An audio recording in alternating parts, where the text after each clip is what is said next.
guys, so welcome back to my channel, Soulful Sips with Steph Joy. So I have my friend Abrielle here with me. So Abrielle or Aubrey, whichever, what do you like to go Whichever. by? It's like Steph and Stephanie. Yeah. I'm like, oh, it's like the same. So we're back. I'm going to be interviewing her today, and I really wanted her to come on just because when I first met her, I loved her energy about her. I could tell you were younger than me, but still very mature. And so with this whole YouTube and the documentary that I'm doing with Soulful Sips and then women and their love story, I felt like since you're younger, you have like a different perspective maybe, but also we share similar views on things, but it's just interesting to see where everyone else is in their life at this point on 2019. So we'll jump on in, but first we will introduce your drink of the day. So I have my Ray Dunn mug again. So she picked the Faith one. Faith. And her drink of choice. So you want to let us know what you picked for today? Ginger tea. Yeah. So very calming, and just we did have lunch earlier, so it's just very soothing, especially after. Well, I didn't get too full. You didn't get, yeah, but it was still good. Nice, relaxing ambiance for us. I actually chose tea for an interesting reason. My family and I, like my sisters and my aunts, and we'd all sit down at the end of the day and kind of have like cups of tea together. So I thought this was a great way to have a conversation, would be over tea. I love that. Yeah, that reminds me of my other friend. Her mom will make coffee or tea whenever you come over. So it is something that's like welcoming and sitting down and having. That's why I picked the Soulful Sips. So it doesn't always have to be over some type of cocktail drink. Of course, that is fun too, but tea is always nice. I love coffee, but tea I will switch back and forth too. All right, so we're gonna jump on in. So I'm gonna pretty much get more of an introduction of who you are. So you can let us know what is, well, I was gonna say what's your full name. You don't have to say your full name. Where are you from? I'm from Seattle, Washington. Yeah. Like it's up north. I'm like up north, 2 hours plane ride away from like Los Angeles, where we are now.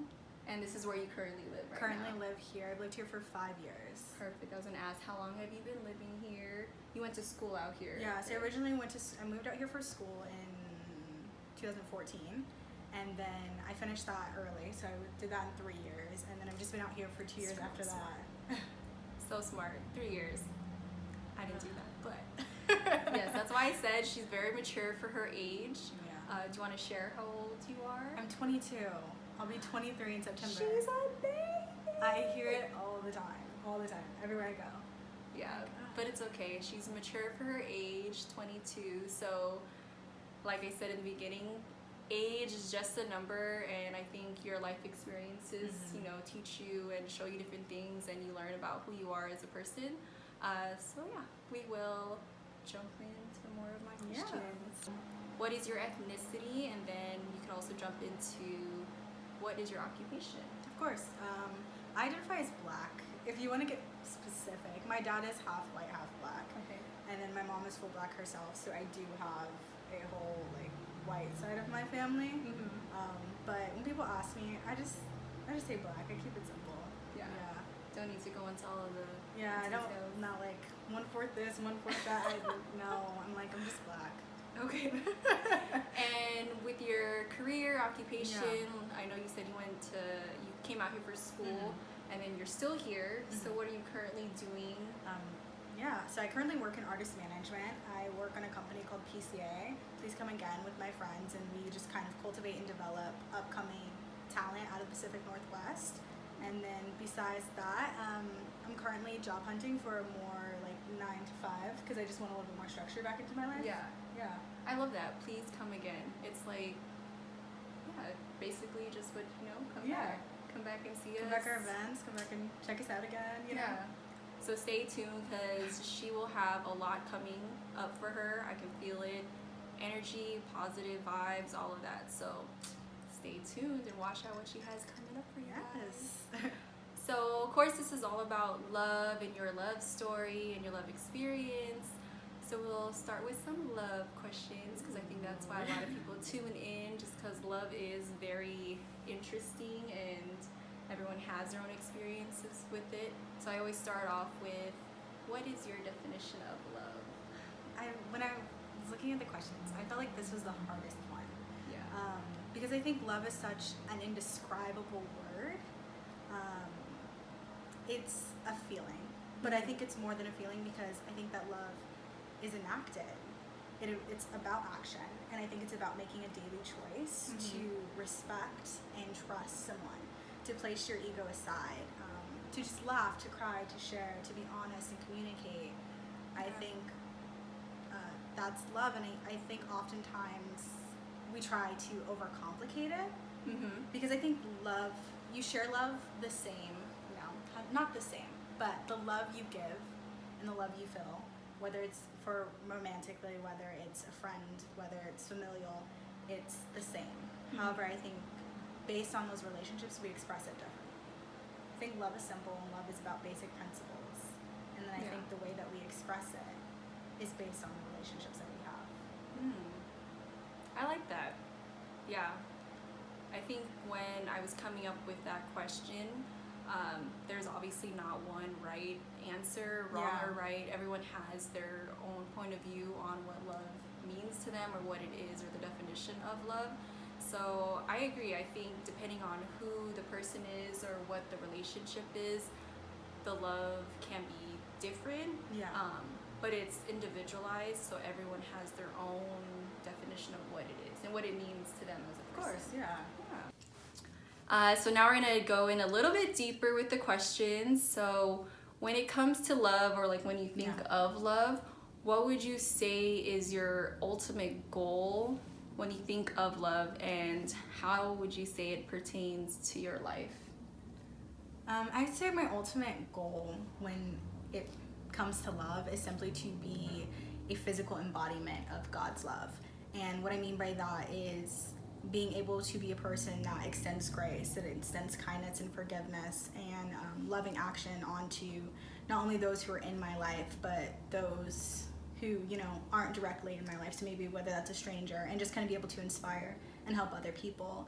I want to be a person who, when they hear my life story, they hear what I've gone through, they kind of have no doubt, like if they are, religious obviously, but if they have no doubt that God's love does exist. So I feel like that is definitely my ultimate goal, and kind of centers around how I live my life.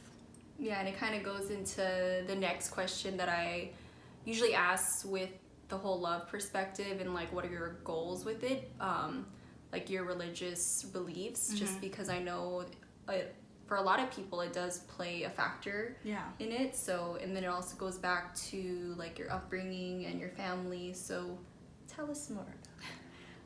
So I was raised in a Baptist Christian church. My grandfather was actually a pastor, and just kind of grew up like that. I took a break from it myself because, when you grow up in it, you kind of have to rediscover it for yourself and see if it's actually something you believe in. So I kind of came back to that in my later teen years and decided that it is something that I still want to keep in my life. And now I think I'm at a point in my life where I'm actually wholeheartedly developing that relationship with God. And so I feel like that's why one of my ultimate goals is to be an embodiment of His love. I love how you describe that, and how you talk about how you grew up in the church and then you took some time off and then came back to it. I think with every person, so I was raised Catholic, and then I think it was like college, like my teenage years, early on, I stopped going to Catholic church and then started going to Christian church. And I feel like as you get older, you develop your own relationship with God, and you find what works for you. So everyone is different. You could be spiritual, have the religion. But I like how you said for yourself, you rediscovered it and came back to it. So it's kind of nice. The love, I feel like, is kind of like you discover it too as you get older, like how important or what that means to you. I feel like you have to discover it over and over and over again, because I think it's different in every situation. And whether it's with your friends, developing relationships with your parents as we get older, with your siblings, with your significant other, I think each time you learn something new. Yeah. Ooh, yeah. It's so true. And I think with having a belief in God and knowing and trusting in Him, and just, like I said in the last interview I did, just practicing gratitude daily, I truly believe it helps you, yourself as an individual, but also the relationships you have with other people, and having that embodiment of God with love, and just having that grow. And then as you get older and different experiences. Man, that's so pretty. I love that. That was so good. Okay. So, when did you first learn about love? And so I'll go into more detail. Yeah. So, growing up, did you witness love like from family, from your parents? And what age would you say how old were you when you really learned the true meaning of what love is? Or are you still learning that? Wow. Okay, it's layers. Yes, I'm gonna say, when you first learn about love, I think often the first type of love you consciously learn about, because I think subconsciously we learn about other forms of love first, but we may not recognize it. But I think the first type of love you consciously learn about is romantic love, and I think about that from when you're younger and you be on the playground or something and you hear so-and-so has a crush on you, or you you watch movies, and you know, I know this is slightly problematic nowadays, but think about Disney princess movies, like you watch those and you're like, oh, okay, like Princess Jasmine, Aladdin. Exactly. You kind of learn about love that way. But I don't think that I think that learning about love in other forms was a little bit harder for me personally when I was younger, just because I kind of had like my family life wasn't always ideal, you know. So I think coming up, like learning what love is and learning how it's practiced was different. Like I think my understanding of it then was very much like, oh, love is when somebody gives you something or does something for you, or you know, and so it was always somebody giving, I would say, you know. And I don't think that I really understood love to just be like comfort or understanding, somebody to talk to kind of situation, until it was later on in life, you know. And I think for me that moment came when I was 16, which coincidentally was a moment with my mother, who my relationship at the time just wasn't, you know, was like the complete opposite. And so I think I think I had a moment where it's in May, right? May. Okay. So May is also mental health awareness month, correct? Yes. So so I think in my life I struggled with like mental health, and so I had a really, really low point in my life, and I had an incident occur, and my mom was actually one to like be there for me, and to just not even ask me questions, but just to be present and let me talk when I wanted to, and you know, just completely like comfort me in a way that I didn't experience before. And that's when I realized like, this is love. Okay, so I was just at a really, really low point in my life, and it was actually my mother who came to me and kind of just was exactly what I needed in that moment, which was just kind of being present. She didn't ask me any questions. She didn't like try to justify anything or yell at me for anything. She was just like, okay, like I recognize right now you just need somebody to be with you, to talk to.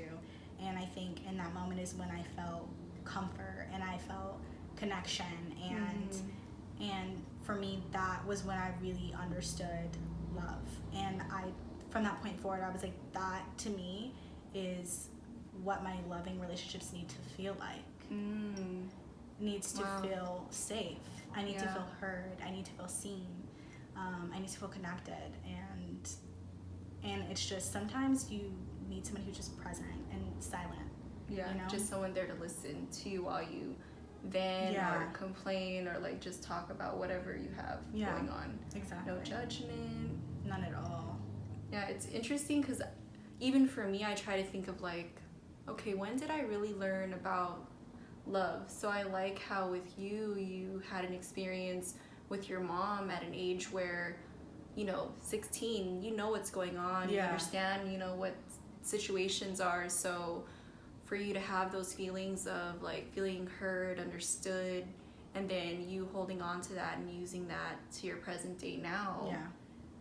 Yeah, it's interesting and cool to see, because I wonder if there are people out there who, which probably is, I think the struggle a lot of people have, because I think love is such a broad, it can be, encompass a lot of things like we said. But if you haven't felt that, so you felt it at 16, not everyone feels it at a younger age or at 16 or at 20 or 25. So until you feel that, then you kind of have the understanding, and then you use that for yourself, like moving forward in your future, present day type thing. And I think it's all trial and error too. Like, even though I may have learned that at 16, trust me, like, I got into some really bad relationships, and then like it's okay remembering that this is my ground foundation, and so if it doesn't feel like this, I want to remove myself. And I think that's kind of what helps, because you do forget. And I think it's hard just because with who the feelings that you have, and it's good that you go back to like the whole mental health thing, because I think if you don't have your own self-love and like respect for yourself and knowing what you deserve as a person, and I think you don't get that, or you don't understand that or know that for yourself right away. Like, I'm 30 now, and I feel like I'm still learning what that is, like self-love and what I truly want and what makes me happy. So I think even then it's like I'm still searching for that definition of what love is for me. So, but yeah, like you said, I love having the connection, the understanding. It's all nice when you talk about it, you hear, you're like, yeah, you get those like warm feelings, like, yep, that's what I want. But I think you'll know when it comes to like romantic love, like what or who that is, and like understanding your own feelings when you're with that person. Of course, And each person you're with, they teach you something different, and then you learn something different about yourself too. Yeah, 1,000% agree. You definitely learn a lot. Have you ever been in love romantically with someone? So you can love your parents, you love your mom, your cousins, friends, but now going into the romantic side, you mentioned you had some bad relationships and things like that, but have you ever been in love? I question this one. And I think, so just real quick, I think you wrote something about this on Instagram, like on your poll, right? Have you ever been in love, or along those lines? It was something, right? Probably. I'm always doing that. But I love that because everyone has a different answer. Oh, and I think it was about like courage. And I think, have I ever been in love? For me, that's a tough question, because part of me believes, love is just love, and it's just expressed differently. However, I would say, have I ever felt like a deep love or with like a partner of mine? I would say I think I have, and I think it all traces back to that feeling I was talking about at 16, where I had and the thing is, it was a very casual partner too, so it wasn't like anything super intense. It wasn't, we were like seeing other people too, but I think we shared a deep connection in the sense that it was a place where I felt like I could completely and utterly be myself, and they could completely and utterly be themselves. And there was no shame, there was nothing. There were moments where like one person can say like crying or upset, and the other person just be there, like not having to say a word. I think there was just like a lot of fun, a lot of laughter. Of course, there are moments when you're angry, but I think when that ended, ultimately, the thing that I kept saying to my friends was, this is why I think the answer is yes, is because I would say to my friends, I don't care if they remain in my life. I'm just so thankful that I got to know them and that they were there, and that I wish like absolutely nothing but the best for them. And I think for me that was a really big step, because I had never said that before. You know, I had never said like, oh my goodness, it would always be like, well, if I love them so much, why aren't we together? You know, if they love me so much, why aren't we together? Yeah. But I think that was different. Yeah. I think when you said having the connection, I think also for me, I feel like that's when you know you're in love, or you've been in love, because that connection is different from when you're with other people. And so it is based on like what you're feeling and how you feel when you're with that person. But I think connection with anyone is really important. And so even at the end of the relationship, if it comes to an end and you're not together romantically, but it's nice to hear you say like the fact that if they're still in your life, you're still happy to have them there. And then regardless of what happens, you still want them to be happy. And I've heard a lot of people say this before too, like just with any relationships, like romantic ones that do come to an end. I think it comes down to like the maturity and also what you've learned from that relationship. Completely. If you're feeling, you know, like you want that other person to be happy at the end of the day, I think that's just so beautiful, because it just shows your level of maturity, but then also that connection that you had for that person, that it's deeper than just the romantic love. Like, you know, at the end you guys are friends, like you want the best for them. So I think a lot of people that I've spoken to, that's kind of their like, I would say the gist of things. But no, you want the other person to be happy. I think the basis of like a good romantic relationship is friendship. And so I think when you leave a romantic relationship, you should still be able to be friends. And maybe not the best of friends, maybe not friends who see each other all the time, but friends in a way that you still respect each other and you still wish the best for each other. And I think when you do that, then you know that there's still love there. And I think, and I believe that every person you have a friendship with or relationship with, there can be a beginning and an end to it. So, and I believe that each person that comes into your life, they play a part in it.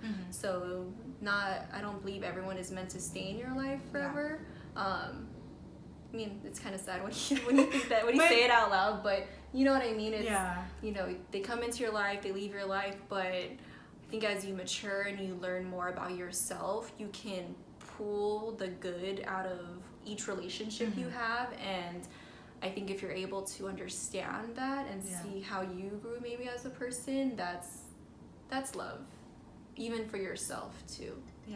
I think one thing that scares a lot of people when it comes to love is like loss. But I think that love, like what you were saying, the only thing that, like, people often say the only thing that can sustain this world is change, but I think the other thing that they're forgetting is loss, is that we lose people all the time, whether that is just like by them walking out of their lives, whether that is by like, you know, Lord forbid, but death, you know, like we lose people. And I think that is the most consistent thing in the world, and that everybody's time in your life is, it has an end, you know, it has an expiration whether it's a choice, whether it's for health, you know, whatever it is, like everybody's time in your life has an expiration date. And I think my wish or my hope for people would be to understand that loss isn't scary, even when somebody just walks out of your life, because I think loss creates a greater capacity to love. Like loss makes room. Loss, that's deep. Yeah, I think loss really allows you to like grow and open up. Yeah, because you, like, figuratively, literally are making space. Like when you break up with someone, what do? Like, you know, you give them their stuff back, or you know, you kind of like have room in your schedule. Like, Yeah. you actually open yourself up. Ooh, girl, that's deep. Yeah, I think if people viewed it that way, Yeah. that we would be much better off. I feel like people wouldn't be so angry. But yeah, the anger I think comes with, the loss of the relationship or the fear of it. But yeah, as you grow, you can see the good from it. But yeah, I like that. And I think it's true. When you do lose, you gain. Yeah. You do open up. So it goes into one of the questions I asked, if do you believe that everyone in the world wants love? And then you go and you talked about like their fear, but do you feel like everyone is looking for love or searching to have love in their life? I want to say yes, even if they don't really know it, because I think a lot of the times there are some people who push away love and push away connection. Because they're not ready. Yeah, maybe they're not ready, or maybe they feel like it's just not for them, or whatever the reason may be. But I think ultimately that stems from them searching for love, or them searching for, love by their definition. Yeah. And maybe that isn't always as easy to see, and so sometimes, you may lose hope, or you may do this or that. But I think we need other people. And I think the more we try to push people away, the more we try to be independent, we realize that relationships are so vital to our health. And having to human our sanity. interaction. Like connection. Yeah. And sometimes, maybe we can't even say human connection, so we might go play with a dog, a cat, like kind of do that sometimes too. But I think in a way that's still love, and it's still connection. So I think we all are searching for that. We just might find it in different ways. Yeah, I think it for like different people, obviously they look for love in different ways. So through animals, through their careers, through music, there's just so many things that people look for when they're looking for love. But I think about that with like, is everyone searching for love? And I automatically, for me, I always think of like romantic type love. And I think it's just different for each person, where they're at in their life, what stage they're in, where they are in their careers. Because I think what happens a lot of times, people aren't ready for it. Of course, like, you see it all the time. People date and it doesn't work out, and they date other people and that works out. And I just think because everyone's always at a different stage and they may not be ready at the time, because I feel it always goes back to just self-love. So if you yourself are not happy with where you are in your career and whatever else you have going on, you may not be ready to open up to another person. So, or you might think you're ready, and then it happens, and you're just like, no. So it's interesting, because I don't think people should be afraid, but obviously that's always easier said than done. Don't be scared, just go on the jump date right in and head first. Don't even put your toes in for like. I think, but it's true. I feel like people, that fear, like, and I talked about that with Jemiah in my last interview. I think fear plays a big factor when it comes to relationships and fear, because we're afraid of the loss, like you said. And I don't know. And it's going to be different for everyone and how they try to approach that, because I think even for me, that's still always something that's you think about. Obviously, I try not to think of loss when it comes to like a relationship, but I think as humans, we still think it. Like it's, it's part of our emotions. Like fear is one of them. I think you're always scared because I think you're always scared of losing something good. Because I think those moments are rare and they're fleeting, and those connections you have with somebody, they don't come around that often. At least super deep. So I think of course there's reason to be scared, but like you should do with almost any emotion is just acknowledge it, allow yourself time to feel that emotion, Yeah. but then not dwell in it, like not Yeah. kind of like, you know, anchor there and be like, Yeah. oh my goodness, I'm scared to lose this person, because Yeah. ultimately you'll go into like a survival mode, and I'm pretty sure the relationship isn't going to survive, because everything you're doing is trying to Yeah. not lose something that was Yeah. never really gonna be lost in the first place. And I think it goes back to like living in the present, Yeah, completely. which is, I try my best to do that, and I still think it's hard because I am definitely an overthinker Me too. with Me too. everything. Like, just, it doesn't matter. Like, hair, lashes, cut my hair, don't cut my hair, Nail color, like nail color, girl, yeah. And just, and then even relationships too, or just, you know, day-to-day things. I think we tend to overthink things and then not, you know, enjoying the present. So that present time, I feel like that's something that I'm working on, just really trying to be here, enjoy the conversation, not thinking 10 days, a month, few months ahead. It's definitely hard, but I think if you try to do that and just enjoy and not worry so much, I think it would be better. And I think it goes back to, you know, having faith in a higher, you know, so in God or whatever your belief is. But I think it helps keep you grounded and just, you know, hold on to something where you know it's gonna be okay. Yeah, I think for me, I'm a huge overthinker as well, but something that helps me is things that I do for myself. Grounding exercises that I might do for myself, like every morning I'll meditate and I'll pray, and that kind of like helps me release any anxieties I have for the day. Or, you know, like going to just like talk therapy, so you can like talk about these things and not project them onto different relationships or different situations you have going on. Just like different things I do to like take care of me, so that way this doesn't slip into like my romantic relationships or things like that. And then that become tainted or turn into something negative. And I think that's what a lot of people don't have yet, and I think you learn as you get older what works for you. So I have friends who do meditate. I did meditate before, and I feel like I'm still trying to get back to that, but it's, you know, habits. Like, you just have to keep doing it, and the more you do it, obviously the more beneficial it'll be for you. But the gratitude thing is something that I really try and do. If I'm not writing it down, I'll just always, you know, think about it, but I'll try and do that every morning.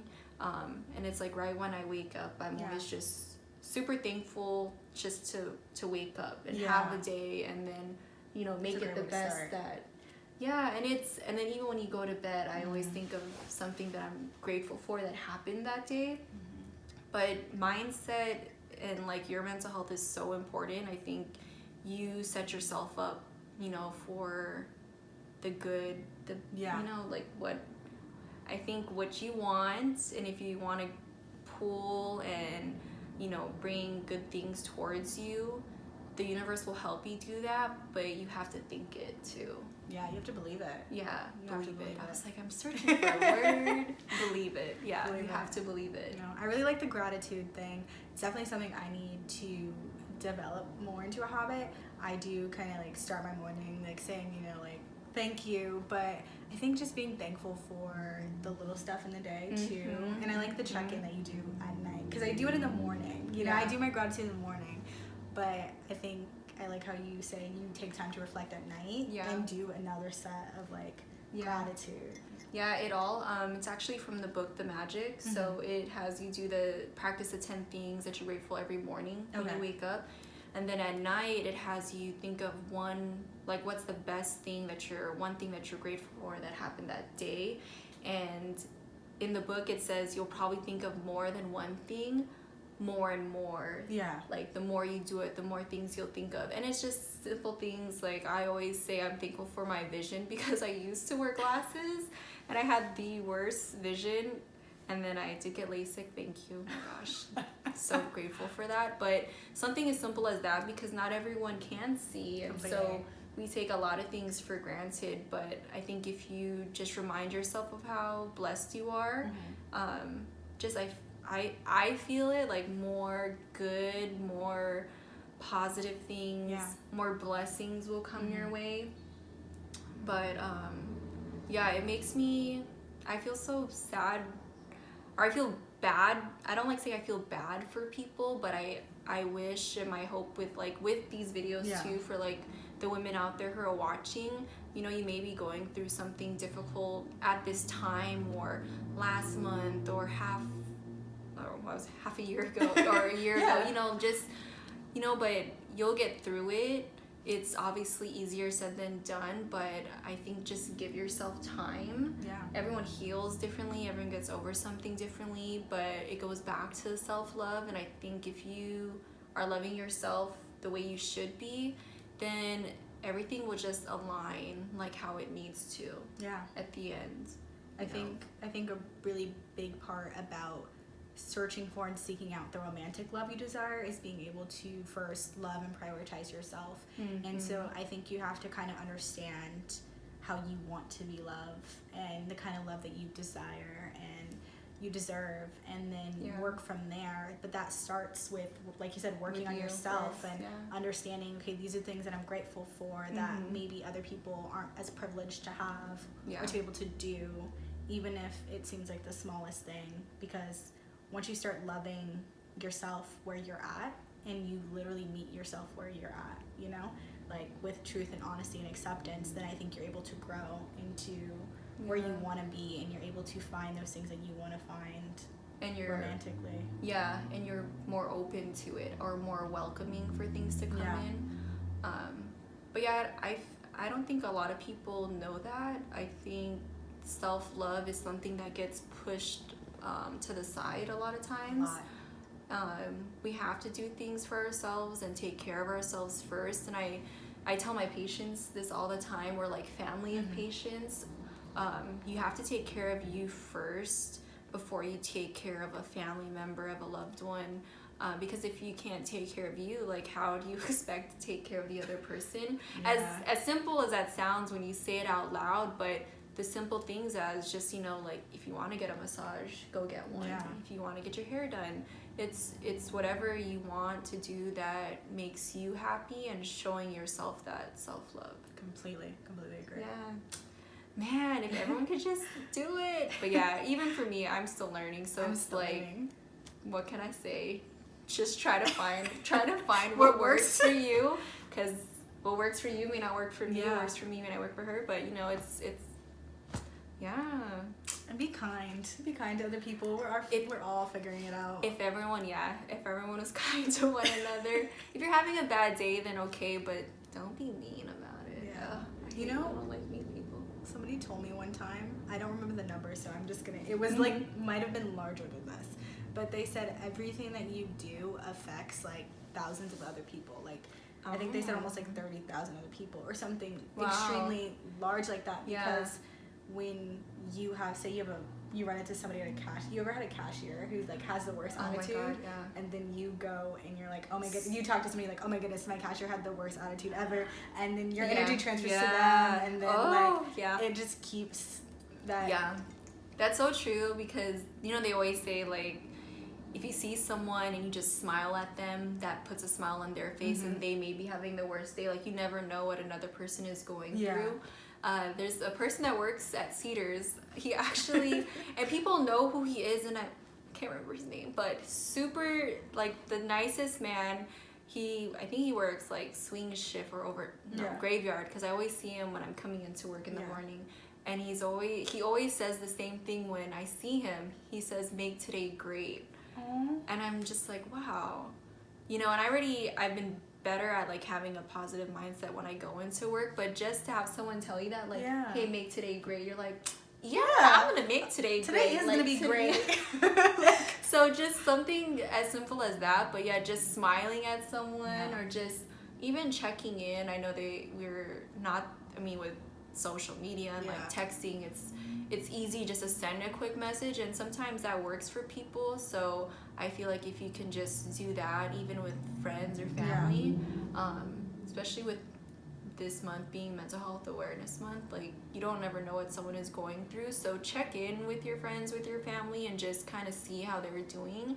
And then check in with yourself too. Check in with yourself, definitely. Because, you know, you may think like, oh, I'm doing just fine. Mm-hmm. But no, maybe you just need a breather. Yeah. Like, I don't Just know. Or take 5 someone minutes, to something, check in yeah. with you and like, are you doing okay? Like, just, and then you stop and think like, am I doing okay? Yeah.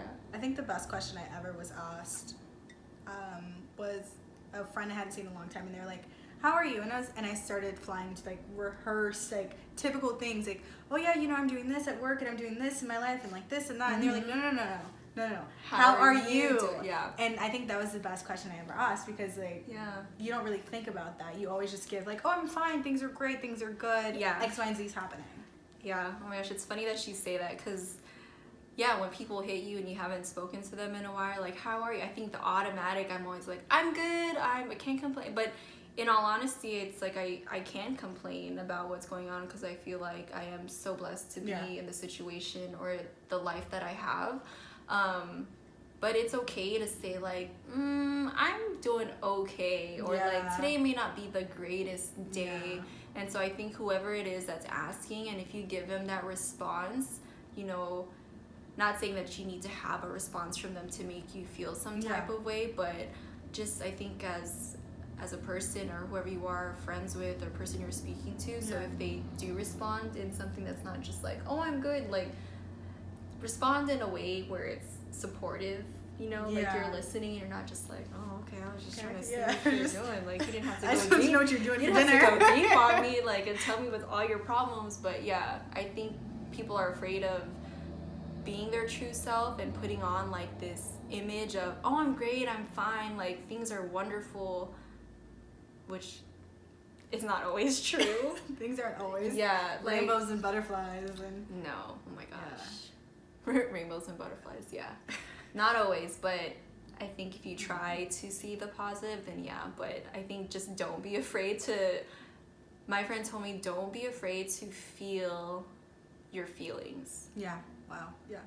Yeah, I love that. And every time I'm feeling a way, some type of way, or whatever I'm feeling, I always hear her voice in my head saying that, because if I'm having a rough day or I am feeling sad, she's just like, allow yourself to feel that.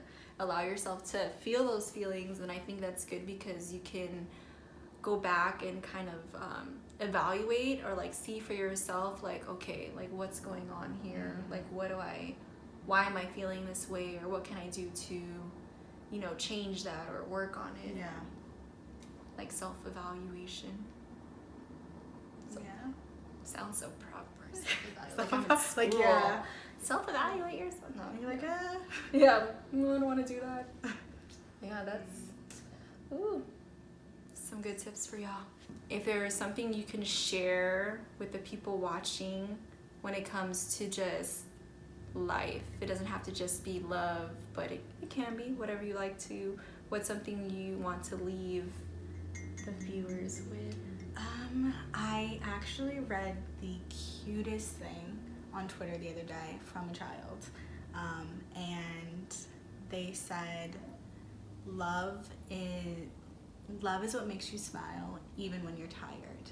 And I think that is what I want to leave people with, is that whatever makes you smile when you feel like you've had the rough, worst day in history, like when you're just like, oh, I'm over everything, like, you know, anybody, I think whatever makes you smile, go towards that, do more of that, be present in that, whether that's a person, whether that's exercise, whether that's, you know, binge watching your favorite Netflix show. I think in that is where you find love, and I think that is I think that's just where you should live, because it's either you're finding love in another person, or you're finding love for yourself, and whatever makes you smile when you're absolutely exhausted. Now I'm gonna think about that, because I had an exhausting day yesterday, or last few days, but nice. Well, thanks for watching. I'm not used to this whole like, comment, subscribe. But if there are any questions that you guys have for us, for Aubrey, let us know. Write them down below. But I hope you guys enjoyed, and I just hope you guys really got something out of it. And just know you're not alone. Everyone's going through their journey in life. So one day at a time is what I always say. One day at a time. Yep. All right. Bye, guys. Thank you.